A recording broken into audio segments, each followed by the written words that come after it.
네, 알트 시즌 인덱스 20을 가리키면서 여전히 지금은 비트코인 시즌이라는 것을 선명하게 보여주고 있습니다. 오긴 분명 올 텐데 과연 언제쯤 알트 시즌이 오는 걸까? 이런 생각을 참 자주 갖게 만드는 요즘이 아닌가 생각됩니다. 알트 시즌이 언제 올지도 물론 당연히 엄청 중요하겠지만 이번 사이클에서는 어떤 알트 테마가 주목을 더 받을 것인가? 어떤 코인들이 있을까? 이런 부분들도 상당히 중요한 포인트들이라고 할 수 있습니다. 거대 금융기관들이 블록체인 기술을 직접적으로 채택을 하면서 어쩌면 실제 사용성, 유틸리티적인 성격이 분명한 종목들이 이번 사이클을 움직이게 만드는 핵심적인 역할을 하게 되지 않을까, 이런 이야기들도 많이 나오고 있습니다. 그래서 이번 영상에서는 실사용성을 기반으로 가치를 입증하고 있는 대표적인 알트코인 5가지를 살펴보도록 하겠습니다. 먼저 온도입니다. 만약 우리가 미국 국채 투자로 나오는 연 5% 안팎의 이자를 24시간 블록체인에서 바로바로 받을 수 있다면 어떨까? 온도 파이낸스는 바로 이런 아이디어를 현실로 옮기고 있습니다. 겉보기에는 조금 생소할 수 있는데 쉽게 말해서 온체인 국채 예금 통장을 만든 프로젝트라고 보면 됩니다. 온도는 미국 국채펀드 지분을 토큰화한 OUSG와 매일 이자가 붙는 달러 스테이블 코인 USDY라는 이 두 가지 주요 상품을 제공합니다. OUSG는 기관 투자자 대상의 토큰화 국채펀드 지분이고 USDY는 일반 투자자들도 거래할 수 있는 이자 지급형 스테이블 코인입니다. 복잡하게 들린다라면 OUSG는 디지털 국채펀드, USDY는 이자가 나오는 달러 코인, 이 정도로 이해할 수 있을 것 같습니다. 이 덕분에 크립토 투자자들도 국채 이자를 온체인에서 맛볼 수 있게 된 겁니다. 이 프로젝트의 실제 성과를 숫자로 보면 정말이지 놀랍다, 이런 생각을 갖게 만듭니다. 2024년 초까지만 해도 OUSG에 담긴 자산이 2억 달러 수준이었는데 불과 몇 달 사이 5억 달러를 돌파하면서 말 그대로 폭발적으로 성장을 했습니다. 현재 OUSG와 USDY에 예치된 실물 자산 규모는 11억 7천만 달러를 돌파한 수준으로 전통 금융자산 토큰화 분야에서 블랙록이 지원하는 시큐리타이즈에 이어서 세계 2위에 올라 있습니다. 전체 시장의 17%를 온도가 차지하고 있는 겁니다. 실물 자산을 이만큼 온체인으로 와방 가져와서 성공적으로 진행하고 있는 프로젝트는 상당히 드물다, 이 정도로도 평가할 수 있을 것 같습니다. 이런 성장 뒤에는 탄탄한 수익 모델이 있습니다. 온도는 투자자들이 얻는 국채 이자의 대략 0.3에서 0.5%를 운용 수수료로 가져가는데 현재 관리 중인 자산이 10억 달러가 넘으니까 연간 대략 수백만 달러 이상의 안정적인 수익을 벌어들이는 구조입니다. 쉽게 말해서 국채 이자의 일부를 수수료로 받는 전통 자산운용사의 비즈니스 모델을 크립토로, 블록체인으로 옮겨온 겁니다. 수익도 투명하게 온체인에 기록되니까 신뢰도 역시 높다라고 할 수 있습니다. 무엇보다 온도의 행보가 주목받는 이유는 유수 기업들과 기관들이 적극적으로 참여하고 있기 때문입니다. JP모건의 블록체인 부서와 협업해서 온체인 국채와 기관 결제를 교환하는 테스트 거래를 세계 최초로 성공시켰고 페이팔의 달러 스테이블 코인과 OUSG를 24시간 실시간 교환할 수 있는 파트너십도 맺었습니다. 심지어 노무라 계열의 코마이노 같은 규제 준수 커스터디 업체도 OUSG와 USDY를 기관 투자자 대상으로 커스터디 지원에 나서기도 했습니다. 다시 말해서 월가와 실리콘밸리가 함께 온도를 밀고 있다, 이렇게 표현을 해도 과언은 아닐 것 같습니다. 온도는 이미 멕시코의 핀테크 결제사에 USDY를 공급하며 중남미 송금에도 활용되고 있고 자체 체인까지 출시해서 다양한 자산을 토큰화하는 월스트리트 2.0 비전을 현실화하고 있습니다. 그래서 정리를 하면 온도는 더 이상 아이디어 단계에 머무르지 않고 실제 사용자들이 맡긴 11억 달러 이상의 자산과 유수기관들과의 협력을 통해서 실사용 사례를 입증해버린 상태다. 평가 끝났다, 이렇게도 표현할 수 있습니다. 국채 이자를 블록체인으로 가져온 선구자로서 내러티브 이상으로 숫자가 직접적으로 말하고 있는 프로젝트다 라고도 바라볼 수가 있습니다. 다음으로는 XRP입니다. 해외 송금해 보신 적 있는 분들 아실 겁니다. 수수료는 정말 더럽게 비싸고 시간은 정말 징글징글하게 오래 걸립니다. XRP는 전 세계 은행들 간의 송금을 초고속, 저비용으로 만들어주는 디지털 브릿지라고 할 수 있습니다.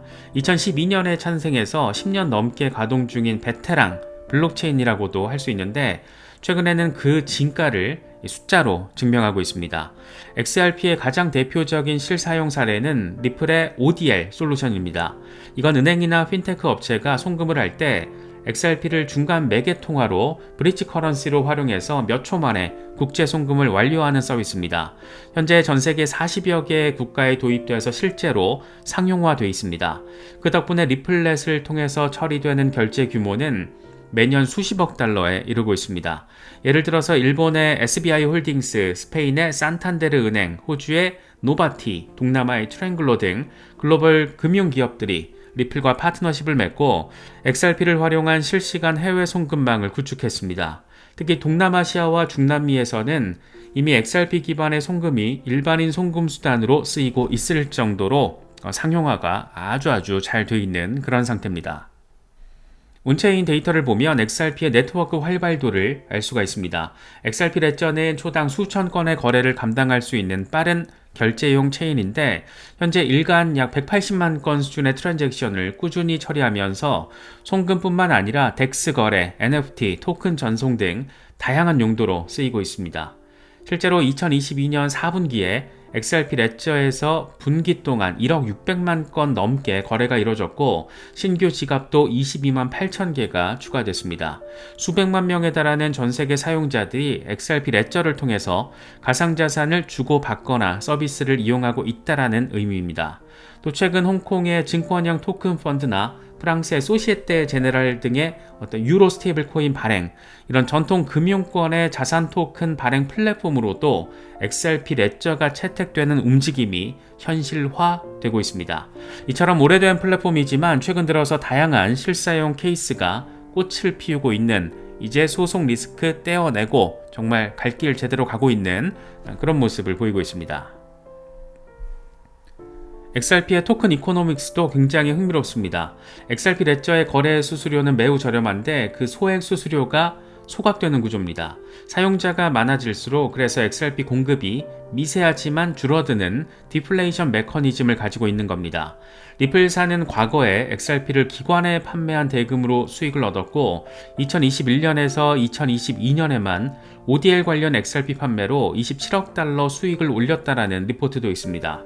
다만 최근에는 법적 규제 리스크가 정비가 되면서 이제 거의 소송 끝물, 공식 종료 끝물에 자리하게 되면서 투명하게 판매하는 방식이 바뀌었고 XRP의 가치는 네트워크 효과 자체에서 나오도록 방향을 잡고 있는 모습입니다. 정리하면 XRP는 글로벌 송금용 기축통화라는 초창기 내러티브를 이제는 숫자를 통해서 보여주고 있습니다. 수백만 건의 일간 거래와 수십억 달러 규모의 연간 결제, 그리고 유수 금융기관의 채택까지 10년 된 네트워크가 드디어 유스 케이스를 선명하게 입증하면서 꼽힌 사례라고도 할 수 있을 것 같습니다. 다음으로는 체인링크입니다. 겉으로 보기에는 가격 피드나 랜덤 숫자를 제공하는 조연 같지만 그 속을 들여다보면 탈중앙화 금융의 혈관과 신경망 역할을 하는 인프라입니다. 비유하면 스마트 컨트랙트라는 도시의 상수도관을 깔아주는 그런 역할을 체인링크가 하고 있습니다. 덕분에 겉으로는 잘 드러나지 않아도 그 영향력이 엄청 빡세다고 할 수 있는데 숫자로 확인을 해보도록 하겠습니다. 체인링크는 여러 블록체인의 가격, 금리, 환율 등의 실제 데이터를 안전하게 전달하는 오라클 네트워크입니다. 현재 이 네트워크가 구동 중인 탈중앙 애플리케이션이 2,300개 이상 연결된 블록체인 생태계에만 15개에 달합니다. 더 놀라운 것은 이들이 처리하는 실제 거래 규모인데 2024년 기준으로 이 체인링크 오라클이 구동시킨 온체인 거래 규모가 무려 20조 달러를 넘었습니다. 단위가 헷갈리실 수 있는데 20조 달러면 우리 돈으로 따지면 2만 조 원이 넘는 금액입니다. 이건 체인링크가 전 세계 디파이와 NFT, 게임 등에서 얼마나 필수 불가결한 데이터 파이프라인인지를 보여주는 그런 대목입니다. 예컨대 이더리움 상의 주요 디파이 프로토콜의 가격 피드는 거의 모두, 그러니까 메이커다오나 아베 등 이런 곳의 가격 피드는 거의 모두 체인링크가 공급하고 있어서 수십억 달러의 예치금을 안전하게 담보하고 관리하고 있습니다. 또 수많은 블록체인 게임들이 랜덤 숫자 생성에다가 체인링크를 활용하고 있고, 보험 상품이 날씨 데이터에 따라서 자동 지급될 수 있게 하는 등 이 현실과 블록체인을 연결하고 있습니다. 온체인 지표를 봐도 체인링크의 위상을 확인할 수가 있습니다. 체인링크 자체는 이더리움 기반 토큰이지만 그 사용량 지표는 참여 블록체인들의 데이터를 통해서 엿볼 수가 있습니다. 최근 트론 블록체인은 자체 디파이에도 체인링크 가격 오라클을 도입했는데, 이로써 트론의 55억 달러 규모의 TVL이 체인링크로 안전하게 구동되게 됐습니다. 경쟁 오래클이 등장을 해도 여전히 체인링크가 업계 표준이라고 할 수 있습니다. 또 2024년에는 크로스체인 프로토콜, 그 유명한 CCIP를 출시해서 블록체인 간 토큰과 메시지를 이동시키는 새로운 시장도 열어버렸습니다. 이 CCIP는 글로벌 은행망 스위프트와 12개 이상 대형 금융기관 등이 참여한 실험에서 이 토큰화 자산을 서로 다른 블록체인에 안전하게 옮기는 기술로 활용되기도 했습니다. 심지어 브라질 중앙은행의 CBDC 파일럿에도 체인링크가 참여해서 무역금융 데이터를 결합하는 그 테스트를 하는 등 전통 금융권에서도 러브콜을 보내고 있습니다. 한마디로 보이지 않게 세계를 움직이는 인프라다라고도 표현할 수가 있습니다. 체인링크의 토큰 이코노믹스도 역시 흥미롭습니다. 체인링크는 2022년부터 스테이킹을 도입해서 노드 운영자와 토큰 홀더들에게 체인링크 보상을 지급하기 시작했습니다. 현재 대략 4에서 5%대 연수익률로 스테이킹이 이뤄지고 있고, 이를 통해 데이터 공급자들이 안정적으로 네트워크를 유지하도록 인센티브를 주고 있습니다. 또 체인링크 서비스 이용자들은 점차 체인링크나 다른 통화로 사용료를 지불하는 모델이 도입되고 있어서 네트워크 활용도가 토큰 수요로 연결되는 구조가 강화되고 있습니다. 예를 들어서 체인링크의 교차 체인 기능을 사용하는 프로젝트들은 메시지 한 건당 수수료를 지불하게 되고, 추후에는 데이터 피드 이용에도 구독료 개념이 도입될 예정으로 전해지고 있습니다. 이건 체인링크가 단순 토큰에서 데이터 서비스 유틸리티 토큰으로 진화하고 있다는 것을 보여주는 그런 부분입니다. 결과적으로 체인링크는 과거 오라클은 중요하다 이 같은 내러티브를 이제는 2만조 원의 거래를 움직이는 핵심 인프라라는 숫자와 실질적으로 증명을 하고 있습니다. 생태계 전반에 없어서 안 될 데이터 파이프라인 역할을 하면서 꾸준한 업그레이드와 기관 연계로 미래 가치를 더욱더 탄탄한 현실적 기반 위에 쌓아가고 있는 그런 프로젝트입니다. 다음으로는 솔라나입니다. 솔라나는 한때 다운타임과 중앙화 논란으로 어려움을 겪기도 했지만 최근 눈부시게 부활하면서 숫자로 모든 것을 말해주고 있습니다. 이더리움보다 100배 빠른 체인, 이런 수식어가 과장처럼 들릴 수도 있지만 실제 데이터를 보면 이게 정말 상당하구나 이런 생각을 갖게 만들기도 합니다. 솔라나의 가장 큰 강점은 처리 속도와 저렴한 수수료입니다. 비자도 솔라나를 주목하고 있을 정도인데, 실제 비자의 분석을 보면 솔라나는 평균 초당 400건의 사용자 거래를 처리하고 있고, 피크 때는 초당 2000건 이상까지 치솟았습니다. 이더리움이 초당 12건, 비트코인이 7건, 이 정도 수준인 것과 비교하면 압도적인 처리량이라고 할 수가 있습니다. 이걸 일간 기준으로 환산을 하면 솔라나는 하루에 3,500만 건 이상의 거래를 처리한다는 것을 의미합니다. 실제 통계를 보면 작년 하반기에 일일 평균 3,599만 건의 트랜잭션을 기록해서 이더리움의 113만 건을 월등히 훌쩍 넘어섰습니다. 하루에 5천만에서 6천만 건을 넘는 날도 흔했고, 이때가 이제 민코인들 미쳐 날뛸 때 라고 할 수 있고, 2023년 12월 17일에는 6,690만 건이라는 경이적인 하루 기록을 세우기도 했습니다. 사용자 지표도 뛰어난데, 솔라나의 일간 활성 지갑 수는 2024년 9월 기준으로 325만 개로 이더리움 41만 개의 8배에 달했고, 2025년 3월에는 일간 활성 주소 수가 1112만 개로 올타임 하이를 찍었습니다. 이 정도면 체인 이용자 수에서는 이미 이더리움 추월했다 이렇게 말을 해도 과언이 아니라고 할 수 있습니다.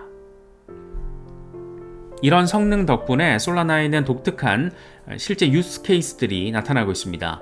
먼저 NFT와 DeFi 분야에서 한때 침체기를 겪었지만 2023년 이후에 뚜렷한 회복세를 보였습니다. 솔라나 기반 덱스의 일평균 현물 거래량이 2024년 1분기에 15억 달러를 돌파하면서 전 분기 대비 319% 증가했습니다. 어마어마합니다. 이건 솔라나가 밈코인 그리고 소액 트레이딩의 중심지로 각광을 받으면서 개인 투자자들의 활발한 거래가 이루어진 결과라고 할 수 있습니다. 또 하나 주목할 점은 탈중앙화 물리 인프라, DePIN 분야인데 DePIN 분야도 RWA 못지않게 중요한 테마라고 할 수 있습니다. 대표 사례로 헬리움.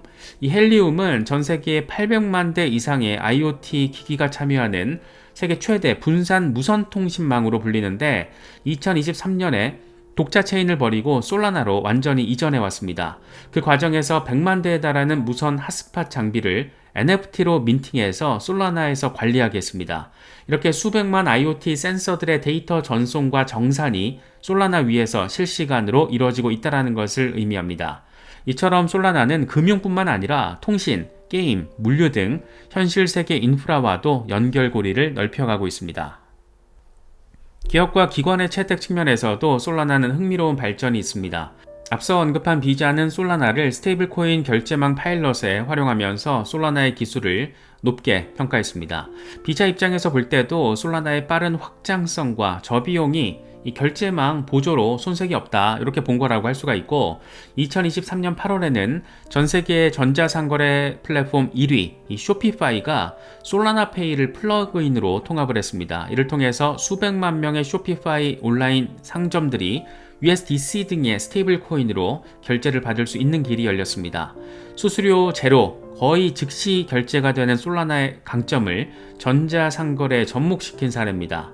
이 밖에도 스타벅스, 아메리칸 익스프레스 등이 참여한 스테이블 코인 페이먼트 협의체에 솔라나가 포함되어 있기도 하고 솔라나 재단이 자체적으로 사가라는 웹3 스마트폰을 출시해서 모바일 결제 그리고 앱 생태계를 꾸리려는 그런 시도도 하고 있습니다.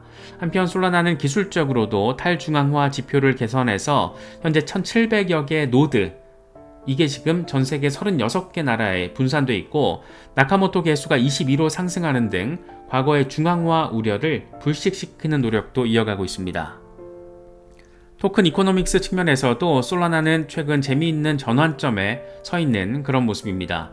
솔라나 네트워크는 수수료의 절반을 소각하고 이 절반을 검증자에게 지급하는 그런 구조였는데 2024년 1분기에 솔라나에서 발행한 수수료가 무려 9,880만 달러에 달했습니다.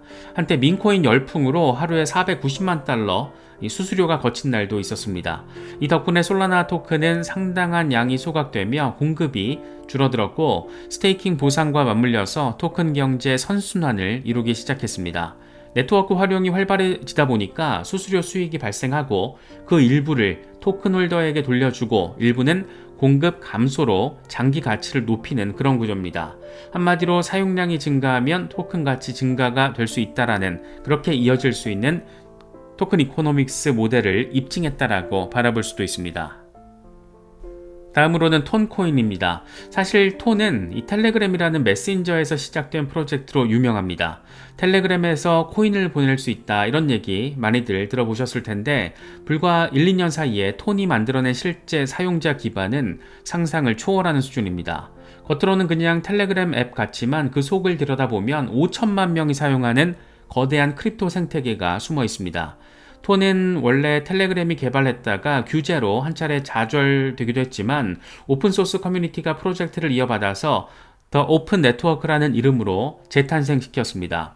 결정적인 계기는 2023년 말에서 2024년 초 텔레그램의 공식 크립토 지갑 기능이 내장된 겁니다. 텔레그램은 전 세계 월간 활성 사용자 9억 명에 달하는 이 초대형 플랫폼인데 이들 중 상당수가 톤 기반 지갑을 접하게 될 수 있는 겁니다.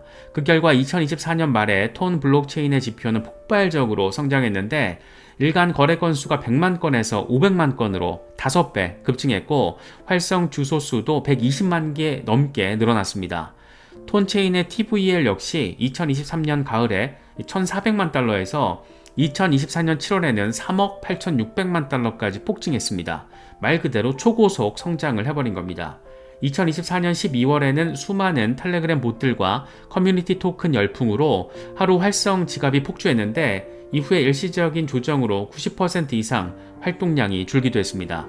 하지만 기본 저변은 크게 확장된 상태였습니다. 2025년 5월에 텔레그램 내장 지갑을 켠 사용자 수는 5천만 명을 돌파하면서 세계에서 가장 널리 쓰이는 웹3 지갑 가운데 하나로 올라섰습니다.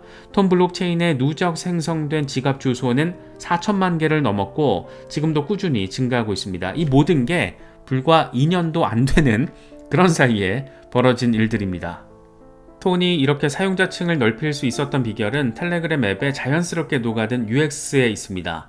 예를 들어서 텔레그램에서는 상대방 유저네임으로 바로 톤코인을 보낼 수 있고 소액 결제는 수수료가 없고 채팅 중에 NFT 선물도 가능하도록 구현됐습니다.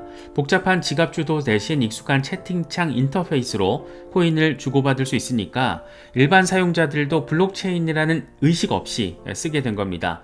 보통 이걸 가르쳐서 Watch a moment, 즉 대중이 모르는 사이에 웹3를 받아들이는 순간이라고 해석하는 시각도 있습니다. 실제로 톤 생태계에서는 사용자가 코인을 사용하는지조차 모르고 쓸 수 있게 하는 게 목표다라고 합니다.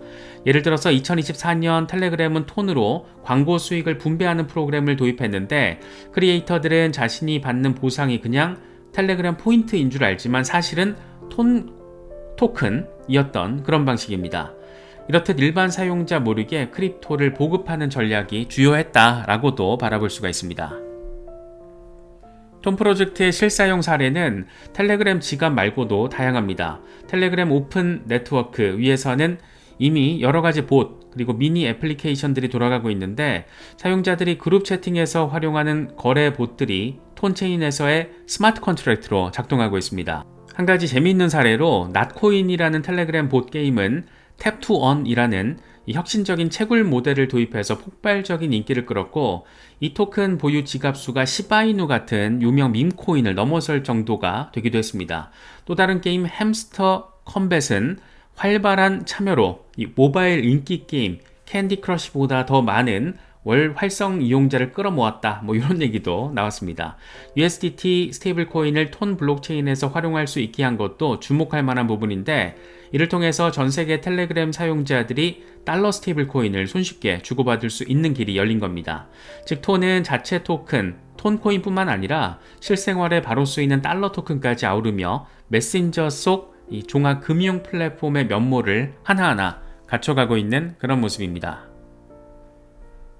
톤코인의 경제, 수익 모델 측면에서는 아직 초기 단계지만 짚어볼 만한 부분이 있습니다. 톤 블록체인은 지분 증명 방식이라서 톤코인을 스테이킹해서 검증자로 참여하면 보상을 받습니다. 현재 8,400만 톤 이상이 스테이킹이 돼 있는데 이건 초창기보다 크게 늘어난 것으로 많은 홀더들이 톤 네트워크의 장기적인 성장성을 믿고 토큰을 예치해주고 있다는 것을 의미합니다. 톤 거래 수수료는 솔라나처럼 매우 저렴하고 일정 소액 이하에 대해서는 사실상 무료로 처리하도록 설계가 되어 있습니다. 따라서 당장 톤체인은 수수료 수익으로 뭔가를 창출하기보다는 빠른 네트워크 성장과 사용자 확보에 중점을 두고 있는 모습입니다. 그리고 이런 전략은 어느 정도 맞아 떨어졌다고 할 수 있는데 네트워크 효과가 먼저 생기다 보니까 디파이 TVR도 2024년 중반까지 급증했던 것으로 해석할 수가 있습니다. 결론적으로 톤은 텔레그램 코인이라는 초반 내러티브를 실제 5천만 명 사용자의 참여로 현실화한 상당히 보기 드문 사례라고도 할 수 있습니다. 메신저 사용자들이 별 노력 없이 블록체인 서비스를 사용하게 함으로써 암호화폐 대중화를 숫자로 보여주고 있는 겁니다. 이제 톤의 도전은 이렇게 늘어난 사용자를 기반으로 디파이, NFT, 게임 등 다양한 서비스의 활성화 그리고 톤코인의 안정적인 수요 창출로 이어지는 선순환을 만드는 것이라고 생각이 됩니다. 어쨌든 이용자 수와 트랜잭션 증가라는 확실한 지표를 만들었다는 점은 이런 점에서 톤은 유저 기반으로 말하는 프로젝트다 라고도 평가할 수 있을 것 같습니다. 이번 영상에서 짚어본 5개 알트코인의 공통점은 실사용성이 있고 그걸 증명하는 아주 명확한 그런 숫자 지표가 있다는 데 자리하고 있습니다. 이제 암호화폐 투자도 스토리만 그럴듯한 프로젝트와 이 숫자가 말해주는 프로젝트를 구분해야 될 때가 아닌가 생각합니다. 기술의 채택 정도, 실제 수요와 공급, 이 생태계의 건강함은 결국 숫자로 드러나기 마련입니다. 화려한 슬로건이나 유명인의 한마디보다는 온체인 데이터, 실사용 사례, 수익 모델의 현실성이 투자 판단의 중심이 돼야 될 거라고 생각합니다. 이제는 내러티브가 아니라 숫자로 판단할 때다 라고 그래서 강조해서 이야기를 드리고 싶습니다. 실제 쓰임새로 증명하는 알트코인들을 눈여겨보면서 데이터가 들려주는 진짜 이야기에 우리는 관심을 가질 필요가 있는데, 크립토 디톡스에는 관심 있게 지켜볼 가치가 있는 주요 테마와 테마별 대장 종목들이 자세하게 정리가 되어 있습니다. 관심 있는 분들, 특히 초보자분들은 참고하시면 분명 도움이 될 수 있지 않을까 생각됩니다. 이번에 준비한 영상은 여기까지입니다. 여러 가지 소식들 잘 참고하시면서 현명한 투자 전략, 스탠스 정립하실 수 있으면 좋겠습니다.